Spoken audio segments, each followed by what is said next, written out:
Halo semuanya, Assalamualaikum warahmatullahi wabarakatuh. Kembali lagi bersama saya Adi Bagus Subarka di channel saya. Baiklah, pada kesempatan kali ini saya akan mencoba mempraktikkan kepada kalian semua tentang routing dinamik ya. Jadi sebelum kita melakukan praktikum ini, saya akan menggunakan praktikumnya menggunakan software Cisco Packet Tracer yang nantinya saya akan praktekkan langsung. Dan sebelum itu kita harus mengetahui terlebih dahulu sedikit mengenai routing dinamik itu seperti apa ya. Akan saya jelaskan pengertiannya sedikit mengenai routing dinamik dan apa yang akan saya pakai dalam praktikumnya nanti. Oke, langsung saja kita lanjut. Jadi apa sih routing dinamik itu? Routing dinamik itu adalah sebuah router yang memiliki dan membuat tabel routing secara otomatis. Jadi berbeda dengan routing statis kemarin. Routing dinamik ini dengan mendengarkan lalu lintas jaringan dan juga dengan saling berhubungan antar router lainnya. Jadi dia otomatis dari routernya itu sendiri, dia akan menganalisis lalu lintas jaringannya itu tanpa kita perlu entrykan rutenya secara manual yang kita lakukan di routing statik sebelumnya. Dynamic router ini mempelajari sendiri rute yang terbaik yang akan ditempuhnya untuk meneruskan paket dari sebuah network ke network lainnya. Nah, administrator tidak menentukan rute yang harus ditempuh oleh paket tersebut. Nah, seperti yang saya bilang tadi, jadi admin tidak perlu mengisikan manual ya. Pada routing dinamis ini sudah terotomatis langsung dari routernya. Sebuah dynamic routing ini dibangun berdasarkan informasi yang dikumpulkan oleh protokol routing. Nah, protokol ini didesain untuk didistribusikan informasi yang secara dinamik mengikuti perubahan kondisi jaringan. Pengisian dan pemeliharaan tabel routing ini tidak dilakukan secara manual oleh admin. Pemeliharaan jalur dilakukan berdasarkan pada jarak terpendek antara device pengirim dan device tujuan. Jadi dia secara otomatis akan memilih rute terpendek dari daerah pengirim ataupun perangkat pengirim ke perangkat tujuannya. Jadi secara otomatis dia akan memilihkan rute terpendeknya. Nah, untuk routing dinamik ini ada bermacam-macam protokol ya, dimana salah satunya ada RIP yaitu Routing Information Protocol, ada IGRP Internal Gateway Routing Protocol, OSPF Open Shortest Path First, EIGRP Exchange Internal Gateway Routing Protocol.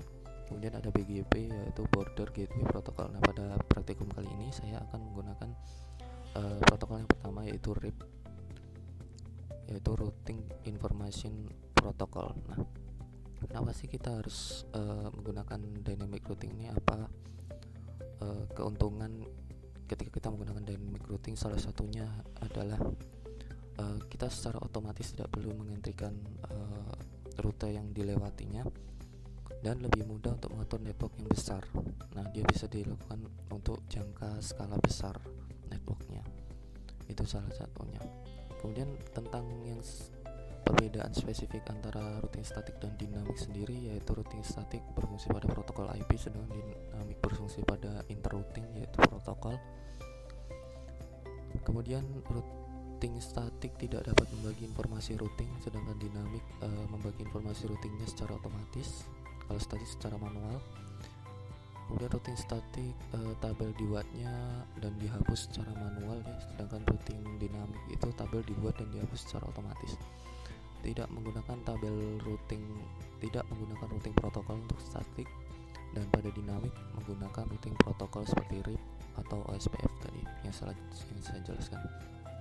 Kemudian pada routing statik Microsoft mendukung multi-home system seperti router, sedangkan pada dinamik mendukung RIP untuk IP dan IPX atau SPX. Nah, itu dia spesifiknya mengenai perbedaan antar keduanya ya. Kemudian yang akan saya gunakan pada praktikum kali ini adalah RIP, yaitu Routing Information Protocol. Nah, RIP ini dimana adalah sebuah protokol routing dinamik yang digunakan dalam jaringan LAN atau local area network ataupun wide area network. Oleh karena itu, protokol ini diklasifikasikan sebagai Interior Gateway Protocol atau IGP. Nah, protokol ini menggunakan algoritma distance vector routing. Nah, cara kerjanya sendiri di mana host mendengar pada alamat broadcast jika ada update routing dari gateway, host akan menerima. Kemudian jika rute belum ada informasi segera dimasukkan ke routing table. Jika sudah ada maka matrik yang terkecil akan diambil. Rute melalui suatu gateway akan dihapus. Kemudian khusus untuk gateway, RIP akan mengirimkan update routing pada alamat broadcast di setiap network yang terhubung. Nah, itu dia sedikit singkatnya, nanti kita akan praktekkan langsung.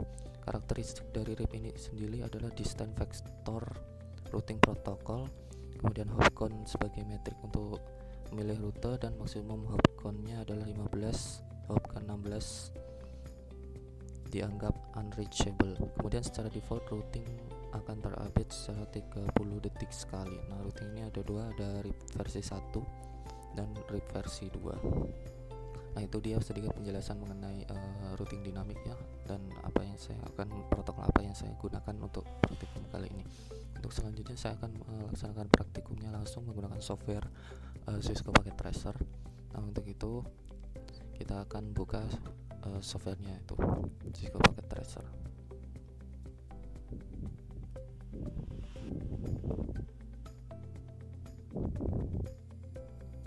Oke, ini dia software Cisco Packet Tracer-nya. Di sini saya sudah punya sebuah rangkaian jaringan ya, yang saya gunakan pada routing statik sebelumnya. Kurang lebih sama. Pada versi 1 terdapat IP subnet mask dan juga gateway ya. Versi 2 juga sama. Sudah saya isikan. Versi 3 juga sama. Sudah diisikan. Pada server sudah diisikan juga. Dan pada server 2 juga sudah diisikan juga. Nah, untuk settingan sendiri terdapat pada routernya ya, dimana saya di bagian statik ini yang kemarin kita melakukan praktikum, kita menentukan rutenya menggunakan statik ini. Tapi pada routing dinamik ini saya akan menggunakan RIP, dimana ini ada menu RIP di sini. Kita akan gunakan RIP yang digunakan ada RIP versi 2 ya, V2. Untuk mengubahnya kita bisa mengubahnya di bagian CLI dan ketikkan no auto summary, kemudian enter, dan versi 2 kemudian enter, maka secara otomatis dia akan berubah ke versi 2 nya seperti ini. Dan untuk pengisiannya kita hanya mengisikan lengan-lengannya ataupun jaringan-jaringannya yang terhubungkan antara router satu dengan router lainnya. Seperti pada router 1 ini, dia untuk terhubung ke router 2 dia akan melewati lengan, yaitu yang sebelah sini ke sini ke router 2. Nah, ini ke router 2. Ini network address-nya adalah 12121211. Nah, ketika sudah di-add maka secara otomatis dia akan berubah menjadi 12.000 begini. Kemudian yang kedua adalah lengan yang menghubungkan kepada router 3. Nah, ini network address-nya adalah 131311. Ketika di-add dia akan berubah menjadi 13.0.0.0. Nah, kemudian lengan yang menghubungkan antara PC 1 dan PC 2, dia adalah lengan 192.168.1.0, karena kita gabungkan ya, ini jadi per 25. Setelah sudah selesai, maka kita save di global setting save agar penyebabnya tidak berubah ketika kita merestartnya ya. Kemudian pada router 2 juga sama, RIP gunakan versi 2. Kita hubungkan lengan-lengannya yang menghubungkan ke router 1 yaitu 121212, kemudian yang menghubungkan ke router 3 yaitu 232323 yang sebelah sini ya. Kemudian yang menghubungkan ke PC 3 yaitu 192.168.1.0. Kemudian jangan lupa di save. Kemudian pada router 3, pada menu RIP, ingat harus versi 2. Nah, kita hubungkan lengan-lengannya.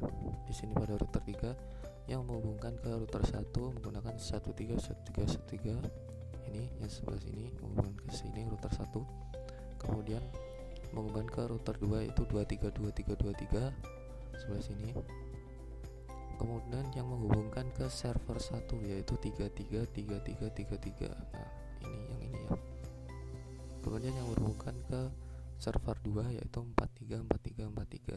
Nah yang ini. Setelah itu jangan lupa di save. Nah setelah di save kalian bisa merestartnya menggunakan icon ini ya sebelah sini. Nah ini dia akan merestart keseluruhan jaringan, tunggu beberapa saat dia akan terhubung kembali. Di sini saya sudah merestartnya, jadi kita langsung saja gunakan untuk melakukan praktikum. Jadi yang pertama kita akan mengirimkan simbol PDU dari PC 1 ke PC 2. Jangan lupa ubah ke simulation ya. Kita coba lagi dari PC 1 ke PC 2. Kita amati, next ke router 1 ke PC 2, kembali ke router 1 dan ke PC 1, berhasil. Oke, skenario berikutnya kita akan gunakan dari PC 1 ke PC 3. Nah di mana RIP ini dia akan seperti yang saya jelaskan tadi, dia akan memilih rute terpendek ya ke alamat tujuannya. Jadi harusnya dia akan melewati jalur ini 121212 yang menuju router 2. Ya benar. Ke router 3, router 2, router 1 dan kembali ke PC 1. Untuk selanjutnya kita akan coba PC 1 ke server 1. Dia akan memilih router terpendek, harusnya dia akan melewati router 1 ke router 3 ini ya, 1313. Dia akan melewati jaringan ini harusnya. Ya benar sekali. Ke server 1 sampai kembali ke router 3, kembali ke jalur yang sama juga ke router 1 dan kembali ke PC 1, berhasil. Kita coba ke server 2.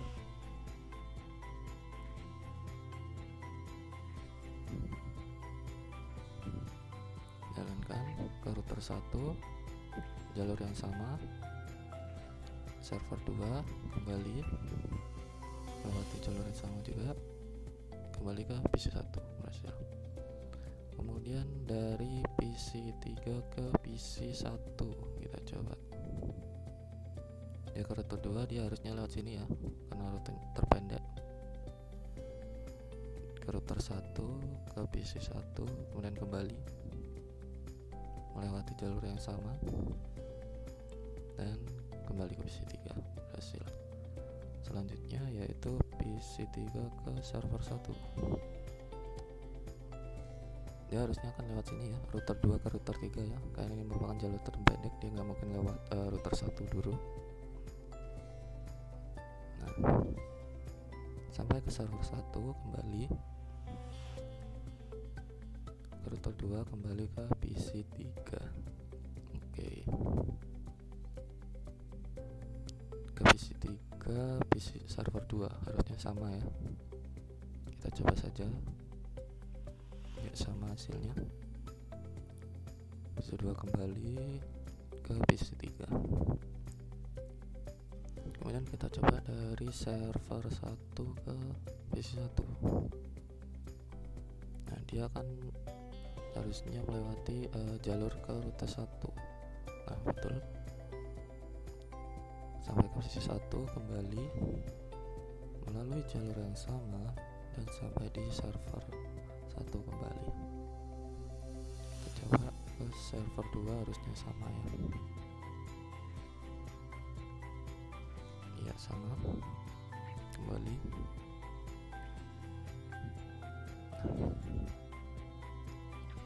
Berhasil. Kita coba dari server 1 ke PC 3, coba sini. Nah dia melewati router 3 ke router 2 ya, karena dia jarak terdekatnya di situ. Dan kembali ke server 1. Nah kita coba cek tabel routingnya apakah sudah terbentuk ya. caranya kita cek tabel routingnya yaitu kita ke routernya, kemudian kita ke CLI, kita enter di sini, kita exit dulu sampai dia tertulis router gitu ya. Nah seperti ini, kemudian kita ketikkan show IP route. Nah sudah terbentuk ya, itu ketika dia akan ke server 1.333.333.0 itu dia akan melalui via 13.13.13. Nah begitu pula 43, 43, 192, 168 ini sudah terbentuk.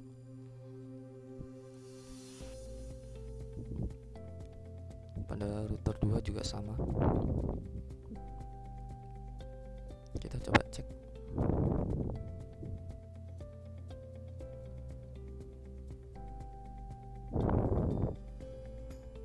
Show IP route. Nah sama ya, sudah terbentuk. Kita lihat pada router 3.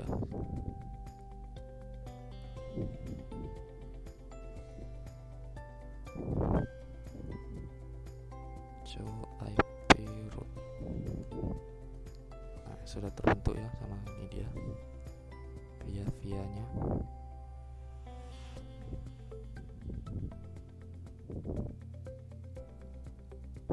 Nah untuk selanjutnya kita akan mencoba jika salah satu dari jaringan router ini kita putus. Contohnya di sini kita akan memutus jaringan pada router 1 ke router 3, yaitu pada serial 3-nya. Ini kita off kan ya.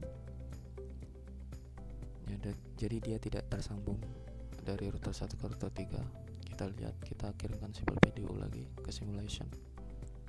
Kita lihat apa yang terjadi. Dia akan harusnya secara otomatis memilihkan jalur yang terpendek ya ke alamat tujuan. Kita coba PC 1 ke server 1 ke router 1. Nah dia akan melewati router 2 dan ke router 3 dulu, karena dia tidak jaringan dari router 1 ke router 3 terputus ya. Otomatis dia akan memilihkan jalur lain yang terpendek menuju ke alamat tujuan, yaitu server 1. Nah, kembali. Nah kembali ke PC 1 berhasil. Kita coba sekarang install dari PC server 2 ke PC 2.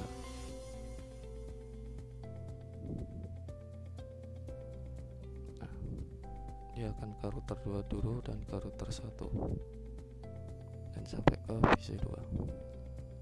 Dia sangat secara otomatis memilihkan jalur ya ketika jalur yang lain itu terputus atau tidak tersambung. Kita kembalikan lagi. Kita sambungkan lagi, kita on-kan lagi. Sekarang kita coba tracer. Apakah ini kita coba tracer dari PC 1 ke PC 3 ya.